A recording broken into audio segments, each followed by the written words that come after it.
Lately, I have been thinking about how easy it is to slowly let go of our dreams, okay? And I'm saying this as a woman who's almost 40 years old, okay?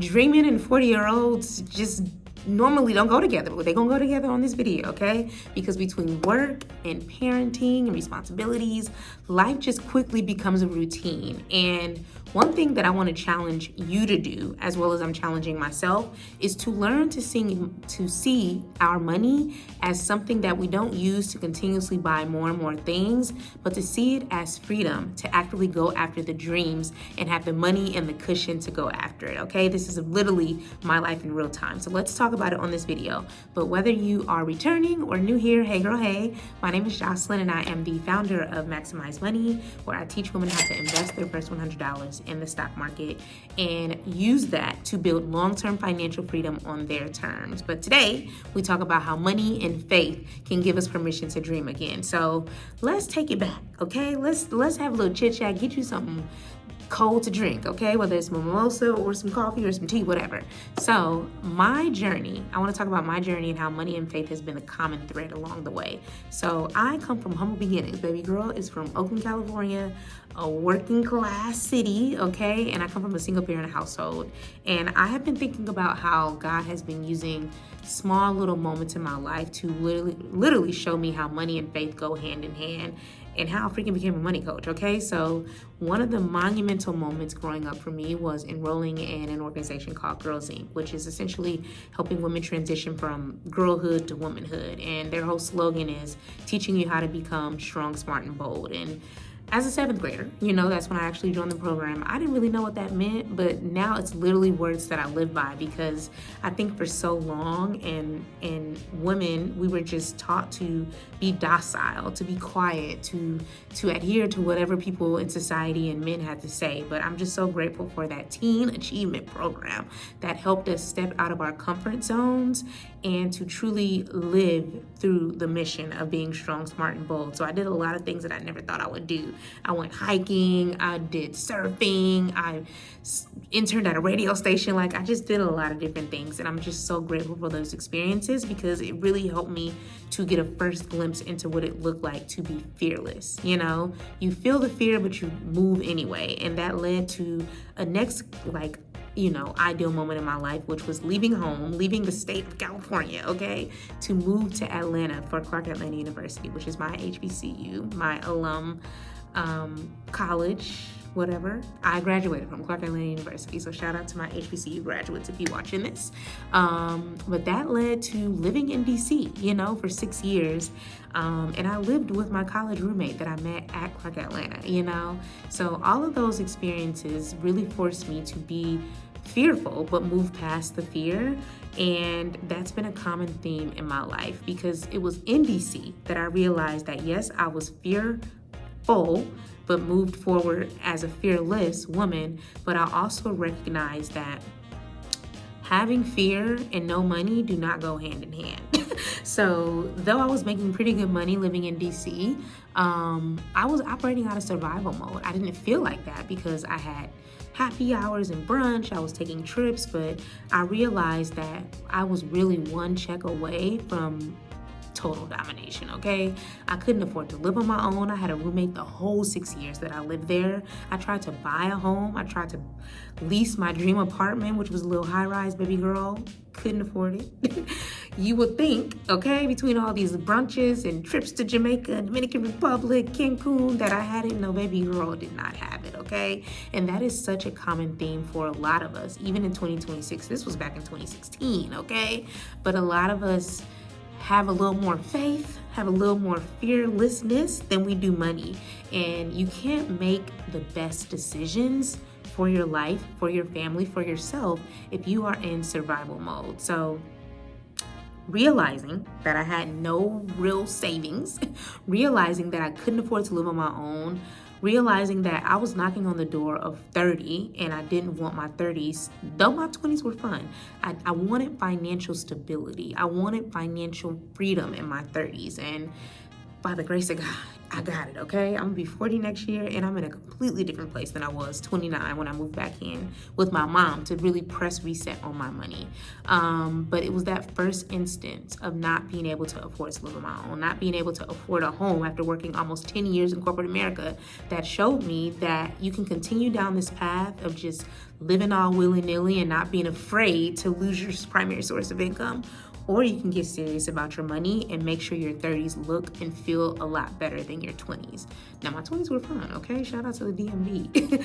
But I knew that I wasn't managing my money properly, and I wanted to have the faith and the money to go after the dream life that I envisioned. I wanted to be a homeowner. I wanted to just have the money to do what I wanted to do and not be trying to play catch up with the next check that was coming in. Like, that was just not a good feeling, you feel me? And so fast forward to, 2020, 2019, after paying off $80,000 in student loan debt, after finally starting to save, after finally investing. I just started investing with $100 back in 2018.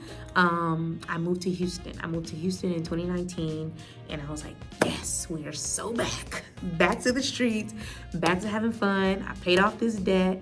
I got more money that's mine. I done officially gave myself a little pay increase without the company giving it to me. And now I have more money to do the things that I wanted to do. But I had quickly got back into this routine of just brunching and not saving first. I was saving last. And fast forward 2020, despite not accumulating more debt, I had quickly realized that here you go again, girl, not being good with your money, because I got laid off for the very first time. I had never been laid off in my life, okay? Layoffs were just not a thing. I just knew my next check was coming the next 2 weeks. But I realized in that moment that I had gotten too hands off with my money again, and I did not want to feel like an employer, a man, anybody had control over my livelihood. And so I used those 8 months of being laid off to sulk for 6 months, to do more drinking that I probably should have. But those last 2 months, I said, you know what, girl? We need to make a plan for this next job, for this next check. And I didn't get the next job until 3 months later. Like, it wasn't something that happened overnight, but I was like, I don't ever want to be caught slipping again. I want to make sure that my life does not change no matter what shifts with another job. I don't ever want to be caught slipping, you feel me? So I used that time to outline what my ideal next salary needed to be and how I would spend it. I said I would start investing more, which I did. I said I would save first, which I did. I built a 6+ month saving, or 6 months of living expenses in my high yield savings account, and I bought my first home, which now doubles as a rental property. I rented out to traveling nurses and just people that are kind of transient in the city. And I'm just so grateful to have used that next job to create multiple income streams. I think a lot of us just think our jobs need to be the end all be all, but I'm grateful that I used that job wisely, because fast forward to 2025, baby girl got laid off again, okay, from this job that was paying me pretty well, in my opinion. But I'm just a completely different person now. I'm currently in the middle of that second layoff, and I honestly do not want to go back to a 9 to 5. Like, I don't. And it's crazy because I'm coming up on a year of not working, and that's the longest I've ever been out of a job, but I'm just so grateful for the cushion that I built. Again, I have 6 months of living expenses. I'm officially a full-time founder. I've helped over 17 women invest their first $100 in the stock market. I've helped women pay off debt. I've helped women build their own savings cushions so that they can take a break from work, or they can recover from a layoff, or they can pay for their dream wedding and not go into debt for it. Like, this is literally why I do what I do, is I want to normalize financial freedom for women, especially women who look like me, but women period. Because a lot of times we didn't grow up learning these things. Like, you just grow up and expect to just know what to do, and you just don't. Like, we're not meant to just pay bills and die. We're not meant to work till 65 and then enjoy 10, 20 years. No, we should be living our best lives now. We should have the faith and the money to be able to go after those dreams that we have. So whether that's, again, taking a break from working, whether that's being able to spend more time with your kids, whether that's being able to leave the country, whether that's being able to just move in your parent into your home and have the money to take care of them. Like, dreams look different for all of us, but ultimately it's a representation of options. It's a representation of freedom to do what you want to do when you want to do it and have the money to do so. So that's why I would never advocate a woman leaving a primary source of income like a job or a business. And obviously, if it's a toxic environment stressing you out, that's one thing. But a lot of us are not using our 9 to 5s to the best of our abilities, in my opinion. I just talked about all the things I did over the course of 4 years with my former 9 to 5. And that is literally what I help women do. I help women start investing. I help women pay off their debt. And if that's something that's interesting to you, if you're like, actually, girl, I do need to be investing, then I invite you to my Invest Your First $100 VIP experience. It's a one-on-one experience with you and I, where over the course of 30 days, I walk you through everything you need to know about investing your first $100. We open your first self-directed account, meaning it's your account, it's your money. I walk you through some beginner and friendly investments. I walk you through some of the risks and the challenges that you may face, and I help you create a monthly plan to invest that $100 every single month. And obviously, you increase it over time, but a lot of times we think about investing and it's something that just feels so far off, so foreign. And it's like, if I hadn't built a $250,000 stock investment portfolio, I would not feel comfortable being a full-time founder. If I didn't save that 6 months of living expenses, I wouldn't feel comfortable being a full-time founder and not working for almost 10 months, okay? And so that is what I want more women to feel. And honestly, investing is the gift that keeps on giving. Nothing else is going to grow your money like investing in the stock market. But the goal is to do it right from the very beginning. The goal is to not give over your whole check. I still want you to live your best life, to go after the dreams and know that this money is going to be a safety net that you can access when needed, or ideally you don't need it at all and you just let it accumulate and grow over time so that you can see and feel retirement waiting for you at a certain age and not when you're 80 and 90 and stuff like that. So again, we're normalizing investing in the stock market around here. And if that's something you've been wanting to do, that you've been putting off because you don't know where to start, you don't want to lose your money, you don't know which accounts to open, we go through all of that over the course of 30 days, baby.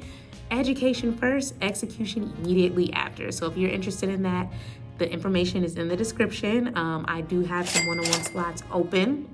You can hear from all my former money girls about their experiences on that landing page. I have receipts on receipts on receipts, real names, real women, okay? Ain't nothing fake around here. So again, that is linked in the description. And I hope that this conversation really helped you to dream bigger, to think bigger, and to recognize that with money and faith, nothing is impossible. With God, obviously, nothing is impossible. And again, if you need help, if you're ready to start investing, click the link in the description. And I'd love to hear from you before we end this video. What dream would you resurrect if money and faith weren't taking up unnecessary space? Not money and faith, if money and survival weren't taking up unnecessary space in your life right now. So let's continue that conversation in the comment section below. I'd love to hear from you, hear more about the dreams that you're resurrecting. And if you want to continue to have these conversations about money out loud together, click the next video on the screen that is popped up right now. I will see you over there.